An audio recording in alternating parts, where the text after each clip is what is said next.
It's working now. Good. All right.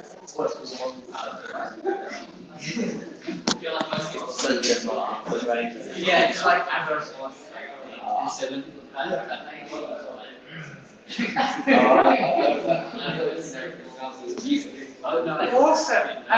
We will get started to make sure we get time for plenty of questions, and also so the JD can wrap up the the conference for. JD's asking me a little introduction to who I am and who Anna is, and why JD has asked us to be to moderate and to speak to you today. I'm Adam. We're talking about biosecurity, and the reason I think JD asked me to try and moderate this is because I'm studying biochemistry at the University of Oxford, and I'm part of the team building a company trying to develop a long-term sustainable solution to treating drug-resistant bacteria. Anna's doing way cool stuff. She's did a PhD in Switzerland, a number of years as a postdoc there, and is now working at the Liverpool School of Tropical Medicine. I've just seen that she's managed to somehow lead author 8 papers in the past 4 years, which is incredible. I counted. And they've all been around the transmission of diseases. In particular, she's worked a lot on SARS-CoV-2 over the past few years and how it's transmitted on surfaces. So over to you, Anna. Oh, thank you for the introduction. So thank you for being here, even though probably very tired of listening to pandemics. I was like, no one is going to come, but a few people are there. So yeah, so before starting, I normally study how pathogens are transmitted to the environment. So for example, one of the questions would be, if someone here is sick with SARS-CoV-2, what's the risk of the other people getting sick? So I study how long pathogens survive in the air surfaces and how other people get infected. And I started with genetic viruses, then I discovered effective altruism and thought, oh, I've got to dissolve schistosomiasis. Because it was back in the day, it was very trendy to think about deworming and schistosomiasis. But then, SARS-CoV-2 hit, and then I moved to working with SARS-CoV-2, and then monkeypox hit, and so I just kind of move around. But in general, what I'm interested in is understanding transmission and how we can reduce transmission. So I work partially in a computer, doing mathematical models, but also partially in the biosafety level 3 laboratories, where we actually have the live pathogens, we work with it. But the reason why I got interested in pandemics wasn't so much for my work. We actually never talk about pandemics at work, but it was because I got involved in effective altruism. And then they start talking about it, and then they asked me to give a presentation back in 2018 about pandemic preparedness. And one of the things that I found out when I prepared for that presentation is that it wasn't so neglected as you would think. So there were quite a number of people working with pandemic preparedness. The WHO had actually a list of pathogens with pandemic potential, which included coronaviruses. And there were people, for example, people that were studying influenza that were very scared about, the next pandemic. Because, it just happens every so often. So most people forget about it, but not everyone. And some of the things were concerning the fact that we were all, very well connected. So if something happened, it was going to spread very fast, which they were right. Then we have high population size. We were very close to, animals. For example, factory farming being something that really enhances the probability of having a pandemic of zoonotic origin. But yes, what I found out was that it worked on it. But another thing caught my attention. It was that effective altruism, they were concerned not so much about a naturally arising of a pandemic, but a human-made pandemic. And that was, for me, a completely new, but later on I understood their concern. So partially it's because it was neglected. So there weren't a lot of people concerned about human-made pandemics. And they were also more interested in pandemics that were just devastating, killing 90% of the population and so on. And that was more likely to happen if someone bioengineered a pathogen that it just come from nature. So today I'll focus a little bit more about accidents from the labs and bioterrorism. which is where I think that most of the focus hasn't been, and where most of the gain can happen if we do something about it. So the question is, should we be concerned? And my answer would be yes. Because, I mean, there's a lot of research that is quite dangerous, and also because accidents happen all the time. So just a little bit of background information. Dangerous research or handling with pathogens and using pathogens to hurt, to damage other people have happened since people realized that perhaps having a corpse with, smallpox pustulas will be enough to actually make someone else sick and kill the other person. So there are records of people using, cadavers to make other people sick, or using like blankets that were like, that they would just wrap the blanket around someone's body and use it to infect the population. So the first effort to control the use of biological agents happened in 1925 in the Geneva Protocol. So they were trying to control the use of chemical weapons, but also biological weapons. It wasn't very successful. Right after the Geneva Protocol, there was a lot of programs in many countries that really had like a lot of people working, a lot of scientists working in biological warfare programs. Including, these are just some examples. Of course, I didn't put all of the countries, but if your country didn't have the capability to build, let's say, nuclear weapon, the other option you had, if you wanted to be ready to defend yourself, was to build up the capability of having biological weapons, and that's what many countries did. But back in 1972, US led the Biological Weapons Convention, which is basically an agreement that a lot of countries signed that said that they were not going to, either develop, produce, acquire, or just dealing with biological weapons. And it was very, very successful. Like, most of the countries claimed that they got rid of the laboratories that were producing these biological weapons. And I think it was mostly true. I mean, Russia never even tried. But US did got rid of a lot of their production of smallpox and anthrax and all of these deadly agents that they were like really massively being produced. So after that, and after the Cold War, the discussion got like too cold, like no one was talking about it. But in the meanwhile, there was a lot of research to be, ready to be prepared for the next pandemic. And what virologists do, and you're probably aware of by now after COVID-19, a lot of times is something that is called gain of function research, which has kind of like a broad definition. Some people agree, some people disagree of what it is, but in general, gain of function is let's say a virus that you're trying to modify it so that it gains some function. Like, for example, you try to make it either more transmissible, able to transmit from one species to another, or more virulent.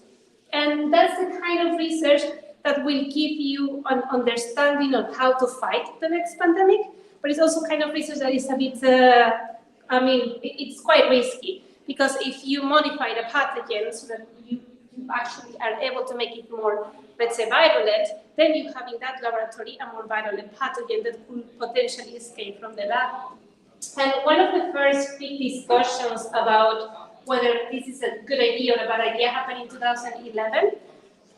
In 2011, there was quite a lot of progress in the field of virology.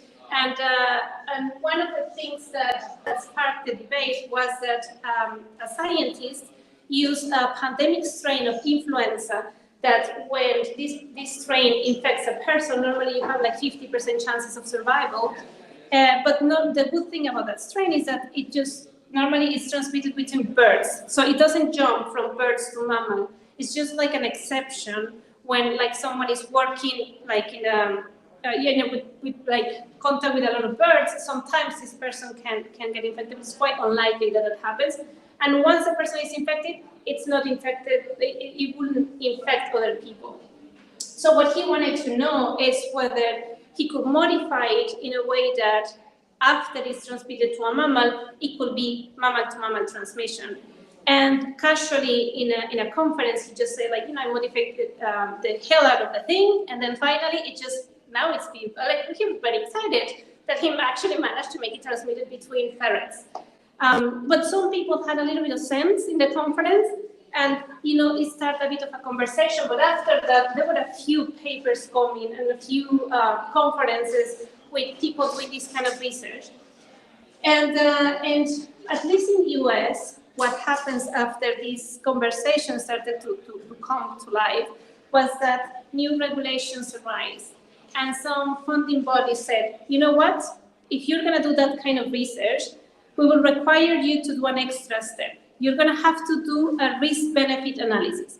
You're going to have to tell us, okay, what's the benefit of your research, of you modifying this pathogen, and what are the risks and how you're going to mitigate those risks. So it was a good approach, and I think we should have, going in that direction. The bad thing is that no one actually did it. Only less than 10% of the people who were doing those kind of research actually went and, use these protocols and actually justify and say how they were going to mitigate the risk. The other thing that is concerning is the fact that we have every time more and more laboratories that are biosafety level 3 and level 4. And these laboratories, so this is level 4, but these laboratories are controlled by the country. So there is no, so let's say Mexico builds a biosafety level 4 laboratory, then Mexico has their own biosafety regulations and they have their own inspections and so on. So the safety of these places depends totally on the budget of the country and of the concern of if the people from the country just don't want to spend in having a really good facilities, they would just not have good facilities, and this research will still happen, which is exactly what's happening right now. And more after COVID-19, a lot of countries were very keen in investing in just expanding this, which also means that we have more people like me working in these labs. So it's more people that could potentially do something wrong in those labs as well, because if whatever I can just take a vial and do whatever I want with the vial. So that's just aside. And then the other thing is something called biodefense laboratories, that I don't know if you, how aware you are, but some countries, they say, okay, we stop having our labs to build up these bioweapons, but we're going to keep more biodefense. In case someone else does, bioweapons, then we're going to be ready to defend ourselves. The thing is that the kind of research you do to do the weapons is similar to the research you do to defend yourself from those weapons. You still need to understand these pathogens, modify these pathogens, have those pathogens. So those are around the world, and we have no record of them because many countries keep them secret, because it's safer to keep those places secret. And I just found out that UK has one where they do deal with those. I'm not from here, so I don't know if you know about Porton Dawn, but I think that because it's a bit like a secret, there are a lot of myths around it and around what they do. So I just found it peculiar that they were answering questions of what they do, and they do not have aliens. So I'm sorry to disappoint you if you were hoping.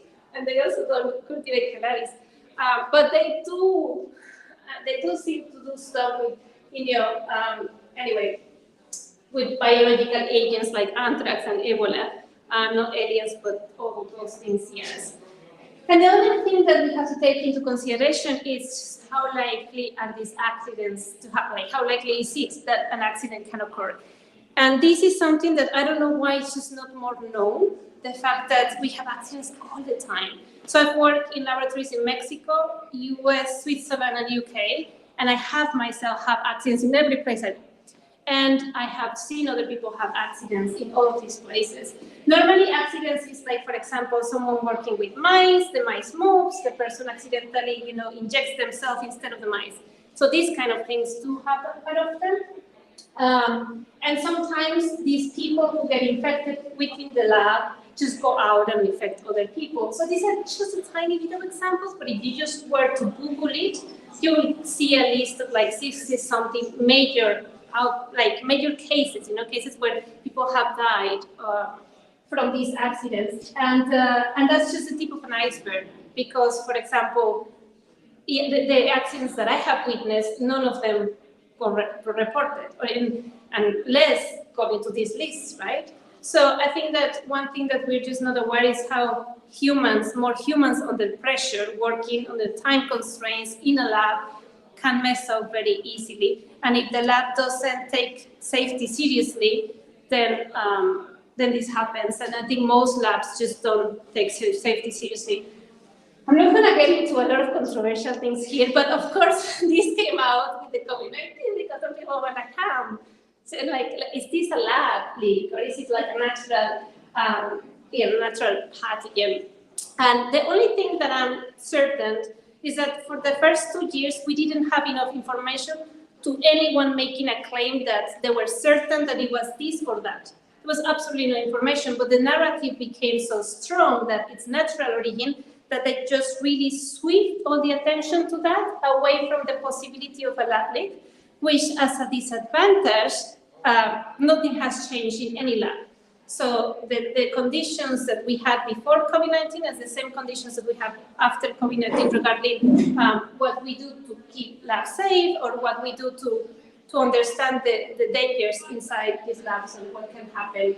So anyway, regardless of what the answer is, I think that we shouldn't have discarded this as an option or keeping it as as something that was like a conspiracy theory, because it just there was no ground behind keeping it as a conspiracy theory. So that's one part of the things that the reasons why effective at risk at the even before COVID-19 started to be concerned about preventing the next pandemic. But the other thing is bioterrorism. And when I did the presentation back in the day, I wanted to understand what experts in the field of biosecurity thought about the likelihood of a bioterrorist attack and so on. And I really like this plot because they were asked, so what do you estimate to be the likelihood of a large-scale biological weapons attack operating within the next 10 years? And I like it because it's from 0 to 100% a uniform distribution. Like there was actually no agreement. Like people just didn't even know how to answer this question. And this is really the leaders, the biosafety leaders back then. But I think that we do have enough information to get to a better answer than this, I think. So, but before continuing, if I were to ask you, what do you think the likelihood, so this question, but let's say within the next 100 years, who will be in the 0 to 25% likely that something like a biological attack will happen in the next 100 years? Can you just raise your hand if you're like 0 to 25, 25 to 50? Are you defining large scale? Eh? Are you defining large scale? Yes. Oh, okay, so let's say,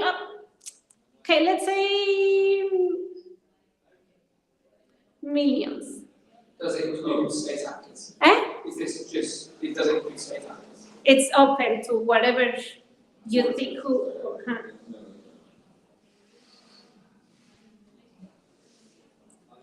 I mean, I don't have an answer, so you're not going to have a wrong answer. It was just to have a feeling. So 0 to 25. 25, 50. 50, 75. Oh, very negative people here. It's good. 75, 100. So good. I mean, I'm not going to give you an answer, but it was just to have an idea. So let's just try to answer this. I mean, to get to an idea of this. So let's just assume that bad people across time doesn't change, which is a very conservative assumption because we're having more people being born and stuff. So I should have thought this is a made up plot. I should have made it like a little bit like this, but okay. So let's say that bad people stays the same across time. The other question that we should ask is not so there are two things to consider: the intention of people, how many bad people we have, and the skills of people. And when it comes to the skills of people, that's when it gets a bit concerning, because we have ever more information available right now. Scientists have this really huge desire to make every discovery publicly available. We move into open science, and every time you sequence a pathogen, you just really want to put it out there. And that's one part that it's concerning, the fact that we have a lot of information, although there's no regulation about that. And then the other thing that is concerning is the fact that we're getting very, very good are actually synthesizing pathogens. So just to put you an example, when I was working with SARS, we were working we were trying to work with the variant of concern that was kind of like trendy, not trendy, but the one that was important at the time. And when Omicron came, we didn't have Omicron. And there were a few ways to get it. One was waiting for someone to get sick in UK so that we will get like a sample of that person. Then the other one is like shipping it from, whatever country we could ship it, but that was just like time consuming. The third option was just making it ourselves. And the reason why that's possible, it's because now, you have a lot of like sequences available, and then you can actually synthesize pieces of it's not that easy. I'm telling everything as if it's just a piece of cake. It's still complex, but you can do it. So that the thing is that it's possible. So what we ended up with, I didn't do it. Someone else in my lab did it, was make something called infections clone, which is something you can put in the cells, and then it produces some virus, and this virus is actually infection, so it's able to replicate itself, and voila, you have Omicron without the need of having Omicron. It's fascinating, but you can start thinking about where it could go. One interesting thing is that in order for you to make something like this, you have to have the pieces of DNA, let's say. And there are companies that create those sequences for you. And back in 2009, these companies, the biggest companies, realized that, hey, you know what, maybe someone is just asking us to make smallpox. So better as well start reading what they're asking and flagging, maybe we shouldn't be producing pieces of smallpox. That's an example, it's not smallpox, but anyway, so these companies realized the danger of what they were doing, and they self-regulated themselves. So they invested time, effort, resources to create the International Gene Synthesis Consortium, which is just basically what they wanted to do was scan the sequences they were asked to produce. But what's interesting is that it came out of the companies. It didn't come from regulatory agents. No one was regulating them. No one was concerned about them or about this until the companies themselves started to self-regulate and then, being a little bit more careful. So, that's how the space life sciences works. It's a lot of just go do whatever you want kind of thing without, too much concern. Now, that was a good thing and still a good thing. But the problem is that now we're moving towards having better machines so that you can do these kind of things in-house. And the more we move towards having better technologies accessible for everyone, still we're not in the point that you can, order a machine to do the synthesis yourself and it will be like ordering a TV. It's still a little bit more complex, but, we are moving in that direction.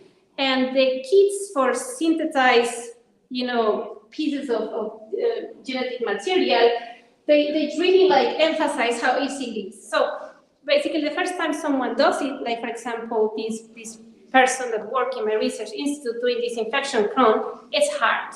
But then they put the protocol, they make it easier, they put it out there, and the reason being is that the next time, the next person is just going to be easier. And you can imagine where we're going with this. So if we go to the plot again, how likely is this to happen, you have to take into consideration that every time, something that before it would require you to have a PhD, a huge laboratory, now it's done in high school classes around the world because things are getting just better, like the kits and everything. So just kind of to switch to a more positive side, COVID-19. COVID-19 was, in the long run, I feel, not a bad thing. It's bad, and I'm sorry for everyone who suffered, and a lot of people suffered. But if we think about the long run, we were really getting into a very, so we were not prepared at all. We didn't have the technologies to react fast to a big bioterrorist attack or a big pandemic. And we were lucky that COVID-19 was bad enough so that we did something, but not bad as it could be if we have a pathogen that actually wipes 50, 60, 70% of the population. So we're kind of in a sweet spot in the sense that we really put a lot of money and effort, and that money and effort paid off. Like, I don't know how aware you are, but we really did a lot of progress in regards to diagnostics. So now we invested a lot of money in diagnostics, and there have been like a lot of technologies developed that make you able to identify which pathogen you're sick more easily, and then do it like with a lesser cost, so that it could actually be used in countries around the world. And vaccines, I mean, the fact that we just moved from like a very long process to develop a vaccine to a shorter, and now we have the technology developed, that's just very helpful and hopeful, so that in case something happened, we will just be able to react faster and not wipe 50% of the population. And there have been progress from personal protective equipment to therapeutics. So it wasn't all bad, really, because before, when I gave the first presentation, I remember that I was really like, oh, this is going to the like, I was very concerned. Whereas now that I give the presentation, I'm like, we're way better off. That's how we were before COVID-19. So with regards to what we do, I think anything that improves diagnostic therapeutics and vaccines, it's just a very good thing. I mean, for sure, for naturally arising pandemics, but also to be prepared and to take away the incentive that some people might have of using biological weapons, to just make it less appealing, because we're just so good at, fighting against it, that it just, like, people would probably just be like, okay, maybe I just don't invest that much time and money. What you don't want is to make it like, oh, look, this is a really good weapon. And the way you do it is using the same measure, like the same things that you would do if you want to fight like a naturally arising pandemic. But I think people working in governments and life sciences should be aware of these, risks and concerns, and it should be more part of the, the conversation we're having. Because, for example, me, in my everyday work, we don't talk about these things. So I freely say it here.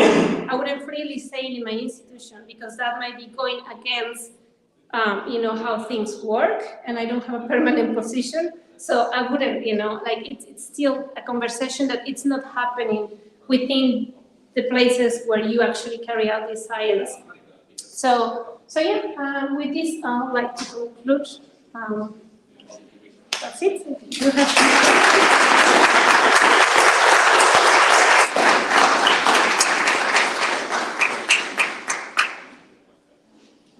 have Questions? Yes. Do you think COVID has helped us prepare for global catastrophic viruses or just traditional pandemics? I think global catastrophic virus, it has helped, I feel, because first, if you are better at responding, you do make it less appealing for someone that wants to, do damage. They might be focused on chemicals or, other, but not really biological weapons anymore. And I think that will be one of the things that you want to do, is this, like, take away the incentive to work on these things. So I think the three highlighted there, in a truly catastrophic event, don't help us. Like, I think we're kind of all dead before they're useful.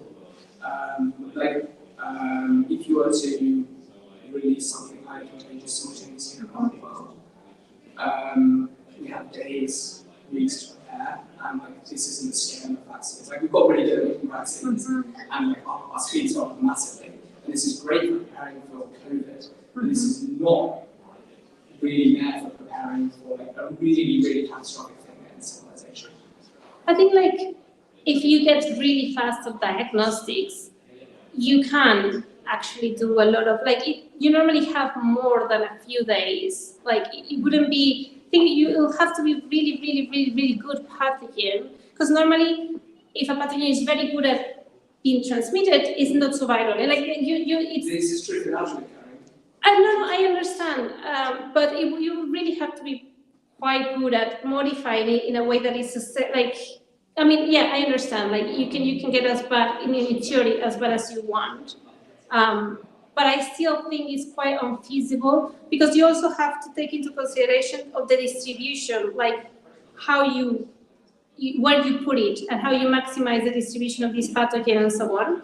So I think that if you move to a place where diagnostics are like really cheap, available in every airport, available, like you can really, close the window to be a couple of days, be able to, if you do it like systematically, like if it's just like really, really cheap. So everyone that goes to and play would just kind of like put a little bit of saliva and you just be able to, Yeah, I mean, you need to be pathogen agnostic. So you need to be able to detect something you don't know about first. And distinguishing some like, viral genome as actually being causing a pathogen. I think by the time you see exponential uptake, you've already spread around the world, which is one of the difficulties with it. Yeah, no, I agree it's a complex thing, but you can still distinguish sequences that could be problematic. No, but I mean, I still think that it will help.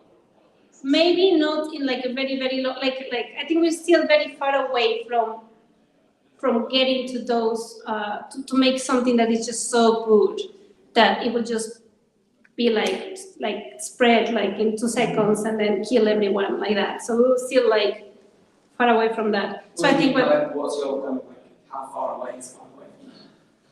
I mean, not in the next 50 years, we'll say. I think so, but I don't know, maybe not. I would say you have to do some research, which I mean like you have to deploy a bioweapon and then have it like kill 1,000 people and then like Yeah, basically maybe. that's the like realistically to develop something that is like instantly deadly. You have to actually have something that's less deadly and deploy that, which is concerning, but like yeah, could happen in 50 years. We'll be very careful in 50 years. Yeah. I mean, that is a good point. I think this is much more optimistic than people like Kevin as well would suggest. Like have much more pessimistic views on the future. Yeah. No, I mean, there are reasons to be concerned, and there are reasons to. I mean, it's the chances of what you're saying is not zero, and that's good enough to be concerned. Do they have any other? Just to follow up on what you said, you can't talk about this in your lab.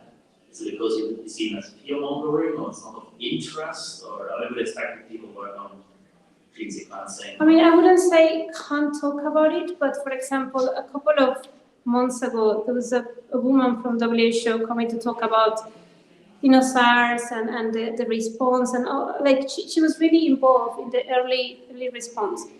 And we had all this talk, and it was like, quite a long talk. And at some point, I think it was in the minds of a few of us, her thoughts about, the origin of SARS-CoV-2.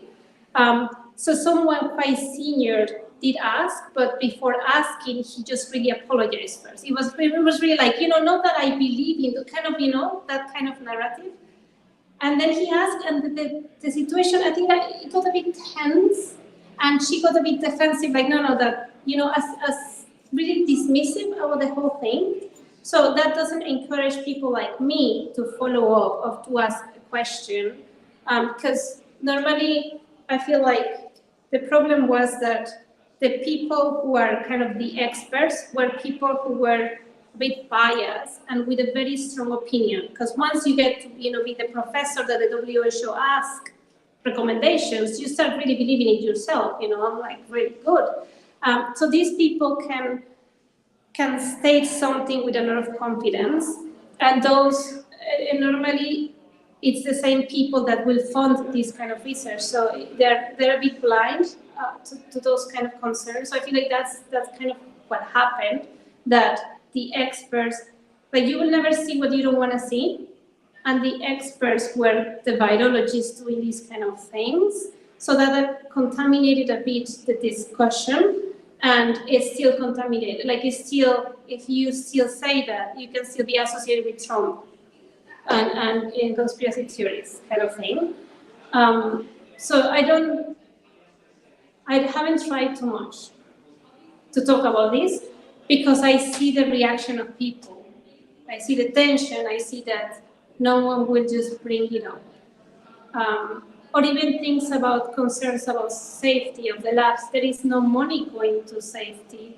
of the lab. So we will bring it up, but to make it properly safe, I feel like you need to build a new lab because some of the labs are old and they weren't built to hold these pathogens.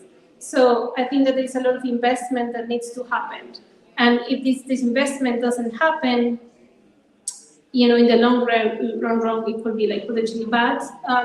But at the same time, the research institutes don't have the money to do that. They get grants and they use that money to deliver an outcome kind of thing. So I see no point of saying, the air system is not designed the proper way because what's the solution? Build a new lab. They don't have money for that. So it's something that just doesn't come. I'm not brave enough to say, what, everything's wrong. I mean, it's, yeah, sorry. Great.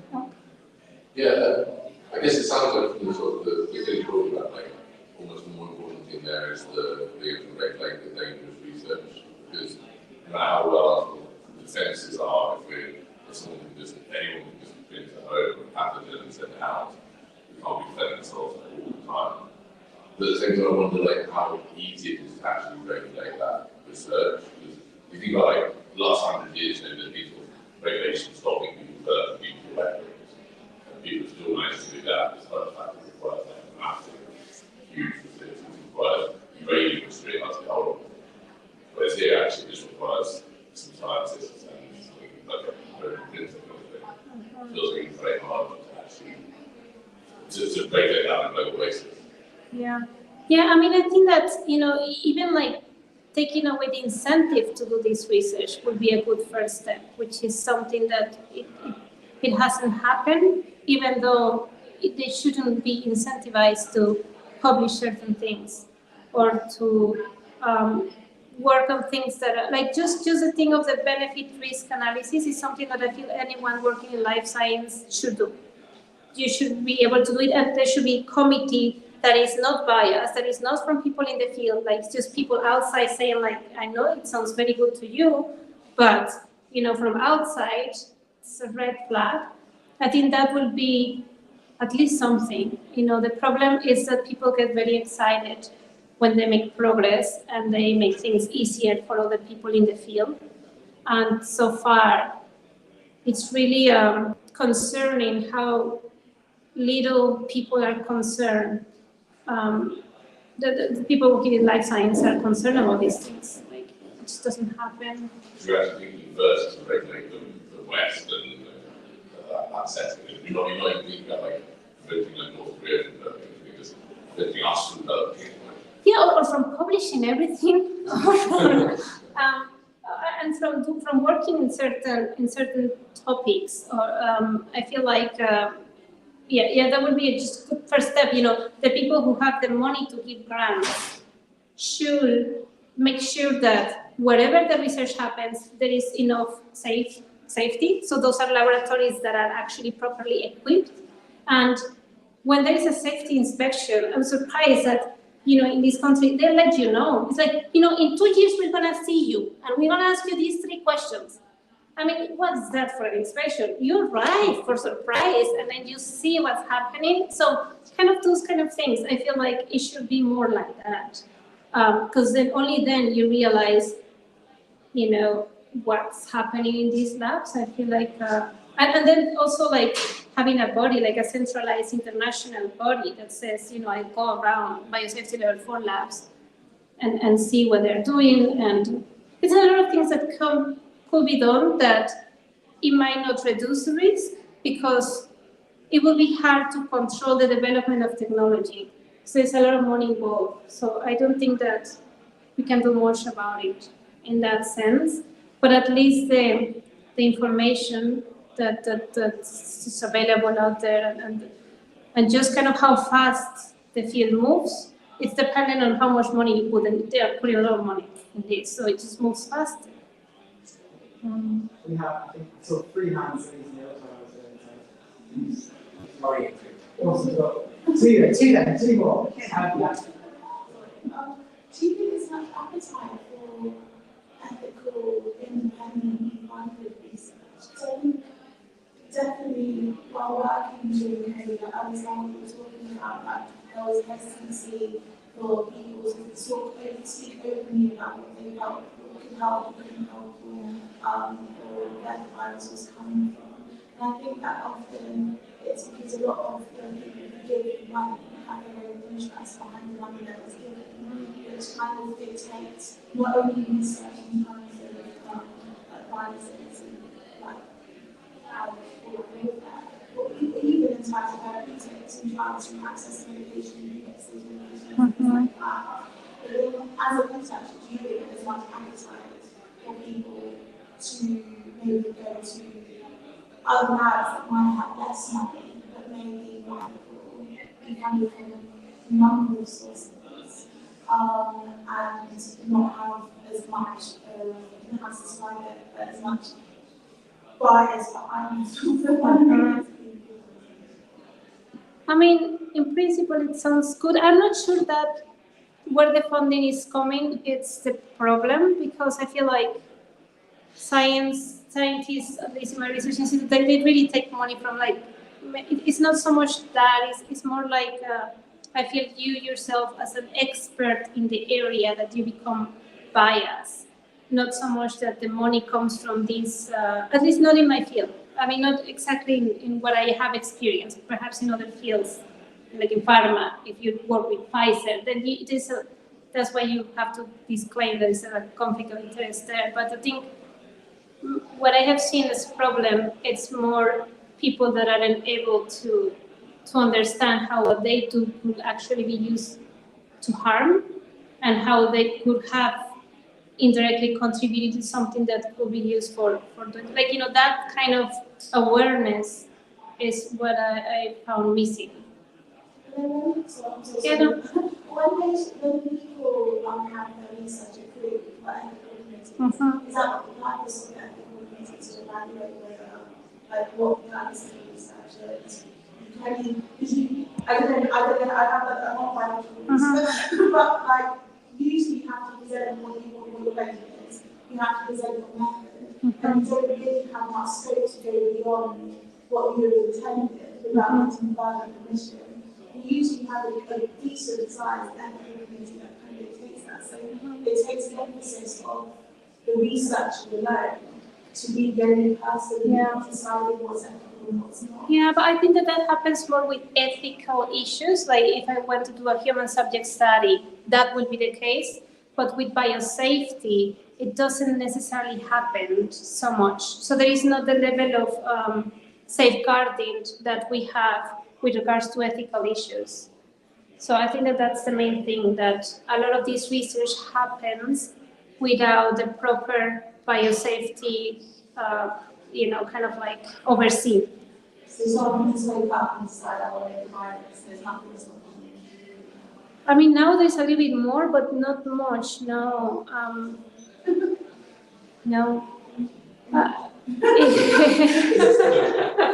I'm a clinician, and even if I wanted to ask my patient if you have a good day, I have to go through like panels. I know. I just find that so alien to me, that you go and virus and The labs do have bias, but like the individual piece of research doesn't have to be checked. The like, whole lab as a whole has to be checked by bias. Yeah. It really depends on who your biosafety team is within your institute. So if your biosafety team just chill, relax, never checks, then sometimes you arrive and you don't know what's allowed and what's not allowed. No one explains you, so you just do. So I think that's whereas if you were to work with people, if you were to go distribute a questionnaire, everyone knows that if you want to publish that, you have to put a disclaimer, and it's only because you wouldn't be able to publish it that you do it. It's not even because you are concerned. It's because people know, hey, if you don't do that, but that doesn't happen with life science research. Yeah. David. The 80,000, there's an 80,000 hours podcast on preparedness, and we're looking at the speaking proposals that come around their name. Is that like, effectively like, if everyone's test staging with like a general test for like all generic viruses have, obviously like the economic reality of whether that's possible, but just in terms of the scientific reality of whether that's possible and when that might be possible. Any comments or thoughts on that? I mean, I know that with CRISPR they managed, but I don't know the science behind well. I read it a long time ago, and now that I'm explaining it, I think I don't know it very well, but I know that they have come to have these, you know, like the COVID test that you put just a drop of saliva and stuff, to have some reactions to quite a few, like for a number of pathogens at the same time, which is already quite something. And I know that they lowered like the price of this kind of test. It's incredibly low now, as compared to really before the pandemic, where that wasn't even a dream. So I think it's reasonable to think that if you invest enough money, you will get to the point where it could be cheap enough that, you know, perhaps not everywhere in the world, because there are some places that they don't even have money for, you know, deworming pills that is like $1 a pill or kind of thing. So for sure, but it could get quite cheap to test for a number of the family of pathogens. On that, I know the Global Health Observatory, they didn't develop it, but they're funding a test that like can essentially do that. It's a blood test, and it's only for known pathogens as well, but it pretty much monitors. And it's also an indirect crude measure, because it measures whether the person can produce antibodies against that virus. But it can monitor for, that is a thing that people are doing, just not on a sort of, everyone at home can take it daily, on the weekly track it. That's definitely, if you do want to test out literally everything, whole genome sequencing is fairly cheap. Like, not quite at the stage where you can do it like for everything, but if you did want if you really want to be like looking for things that are unknown, you could get like your whole genome sequencing of like sample, and get like, obviously you get most of them, but you could also get any viruses that are in there, even like unknown ones, and that could be very technical. This is what the nucleic acid is. Your problem is basically, if you have a bunch of genomes, you don't know it's enough. That is like 100 potential. Unless it's already in most cases. Awesome. Well, we should say a massive thank you to Anna for